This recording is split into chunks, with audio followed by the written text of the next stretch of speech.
Si Kenneth. Oh, hello, kubra ko. Hello, kubra ko, Chindang. Ano ba yun? Bote na sobe. Nandito. Ito, may laman pa, oh. Ayan. Ay, sayang talaga siya. 22 pesos yan. O, diba? May embody na tayo. Ay, eh. Malayo pa yan sa'yo. Hindi ka pa mamamatay niyan. Kakalabanin ko siya. Hindi pa gamitin mo, oh. Okay, matatakot ang ngiti sa'yo. Baka kasi makatama ako ng bata.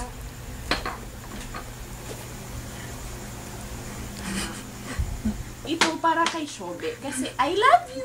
Kadiri. May bubog na yun. Hoy. Vitamins daw yan siya, auntie. Bubog. Sa kanya yan. Vitamins. Hindi, kay ate baby talaga yan siya. Kaya ginawa niya. Kailan ba kasi lilipad, oh? Wala pa siyang ano. Yung ano mo, pera mo. Galing sa pala. Hala, ang flying ipis.